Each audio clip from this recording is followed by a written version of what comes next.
Call of Duty is dead. I've been following the Call of Duty franchise since I was a wee little lad, and never have I once gotten to the point when I have reached a breaking point when it comes to this franchise. But now, it's happened. Call of Duty is dead, and Activision killed it. Call of Duty Black Ops 6 is the most recent release of the Call of Duty installment, and the beta was the most fun I've personally had on a Call of Duty release since the Modern Warfare remake. But just like all beta experiences, once the game had its full release, the game itself became the biggest pile of dogshit the franchise has ever seen to date, with record low numbers of players as well as the ignorance of just blatantly ignoring the cry from fans. Now, I can't really say shit as I'm a zombies player. Call of Duty for me has always been about the zombie experience, and the last 8 titles have been shocking alone. I enjoy the campaigns, and I used to love multiplayer, used to being a key word here, but I'll get to that later. But we're here to talk about why Call of Duty is just dead. Well, this is basically a video essay. I'm just going to be complaining the entire time of, why Black Ops 6 is pretty much shit and why Call of Duty as a franchise is dead. So, if you want to enjoy, just, I don't know, click a like, leave a comment, subscribe. I mean, it's your call, you don't have to, but, if you're here, it's free, so help a brother out. I don't know, dude. I'm selling myself. That's where I'm up to in life. Now, let's start from the beginning as to why I'm making this video. First of all, you need to keep something in mind. Activision has been a company and making games since 1979. That is 46 years of game development. Treyarch has been around since 1996. That's 29 years of game development. Call of Duty as a franchise has been around since 2003. That is 22 years of games. And this is the standard that they deem okay to have at launch. This is the standard they deem okay to not fix. And this is Call of Duty's current state, getting punished from playing the game.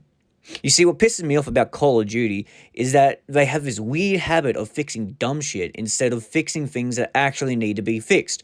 For example, in the most recent patch notes, their main concern is fixing skins, audio, and visual glitches, not the servers that are physically impossible to play on. Now you might say, oh, that's because it takes time to fix servers, and yes, you're right, but not once in any patch note since launch is there a mention of server fixes. But you know what they did mention? How they're fixing their mistakes. Recently for zombies, the community was in a bit of an uproar about how they removed certain changes and features from the game that made it enjoyable and fun to play. Treyarch thought, yeah, no fun for you, so they removed it. The zombie community forced them to make changes to the point where they made a public apology for removing fun from the game. They would rather focus on stopping speedrun techniques than fixing servers, lag, and whatever the XP gain system is. Now, that's not all that's ruined Call of Duty, but it's also the players. Okay, now I'm not talking about the average Joe who works a 9 to 5 like me and you. I'm talking about the 3 main categories of players. I'm talking about the rats, the virgins, and the unemployed. Call of Duty has always been about the players, at least to me. I mean, I still remember shit talking in public BO2 lobbies with Forced Game Chat and meeting amazing players through old PS4 community chats. But just as times have changed, so do the people. And my love for players have now turned to just pure hatred. Seeing these filthy rats who stick to corners and move 5 steps and repeat the cycle just pisses me off. It's not even because I'm bad at the game, because, well, I am. It's just because how do you live life and wanting to just purposefully be at the bottom of the leaderboard and you see fulfillment baffles me. And there's this weird phenomenon that happens with these rats that I call rat catcher syndrome, where when you die to a rat, instead of going somewhere else, you just keep going back and feeding them kills until they get a goddamn chopper gunner.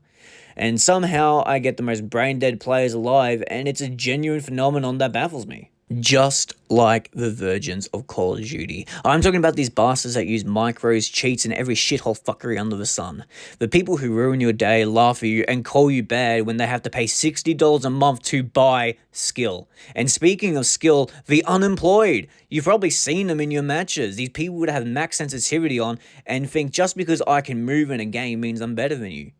Words cannot describe the lobbies I have been in where I've heard just some asshole just say, if you had skill like me, you'd be on top of the leaderboard. Shut your mouth.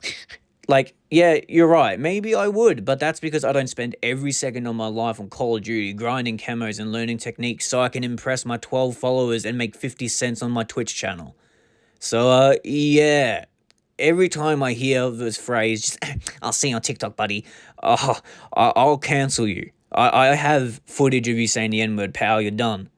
Anyways, although these players that have fell for Call of Duty, they're not the worst. Because out of all the players that are on Call of Duty, there is a group that is just significantly, and I mean significantly worse, and those people are the CDL players. You see, Activision and most of the Call of Duty studios, that's Infinity Ward, Treyarch, and Sledgehammer, don't listen to the main players of the game. They listen to the small majority of CDL players and big-time streamers. No, I don't mean me and you that have, like, maybe 1,000 followers. You know, I'm talking people that, like, you know, Dalek JD or Jev or, you know, Merc Music over here. Great people, and you should check them out, but it's true. They focus more on people who they pay to play, not the people like me and you who pay to play. Because we have no impact, unlike the online Call of Duty stars who influence us by, you know, wanting us to buy the game and playing these new COD games that come out each year. Now, that being said, it is kind of devastating to me that Call of Duty is on this downward slope, and it has been that way for years, since they changed the movement in game. Basic fundamental movements like walking, running, and jumping has now changed to move everywhere all at once.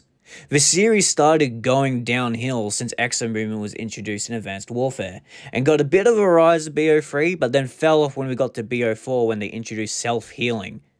And now, since the release of the Modern Warfare remake, the series has just, well, died.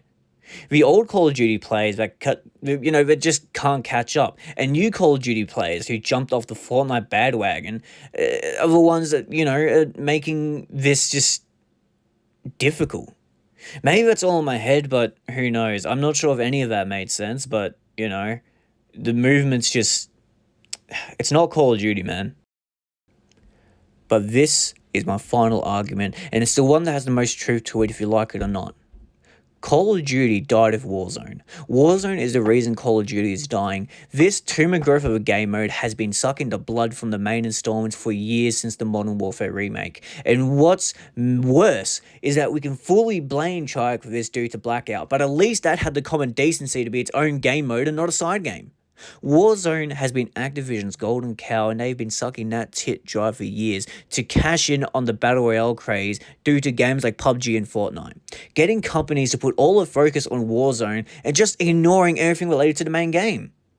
Vanguard was a key example of this, with it being one of the worst Call of Duty games to date, as they patched everything Warzone but nothing related to zombies or multiplayer. Modern Warfare 3 was also a victim to this craze, focusing more on Warzone instead of the main game, as it was the start of it just being a DLC. You know, adding on to a past game to make it a bigger game rather than focusing on it being a separate game, reusing existing maps in Modern Warfare 2 and changing DMZ to zombies, just so they can cash in on the zombies' name. The fact that the best Call of Duty installment we've genuinely had in years are both free to play is crazy. One exclusively in Asia that is no longer around anymore, and then Call of Duty Mobile, an iOS game. The fact that Call of Duty Mobile is the only saving grace for this franchise is crazy. Now, I can already feel some of you, going into the comments and saying some shit like, mad much? Yes. Yes, I am. I am mad. I'm sick of Call of Duty being this franchise that meant so much to me as a kid, and just watching it now become this wreck, this fireball of what could have been. Not once have I said to myself, I'm not playing COD anymore. But the truth is, I'm not. I've tried to hold hope for this franchise. I've tried to be positive, but I just can't do it anymore. This franchise is just dead. Because if I want to put it blankly, Call of Duty is dead and Activision killed it. And what killed Call of Duty is the lack of care. Because if we like it or not, Activision doesn't care about Call of Duty.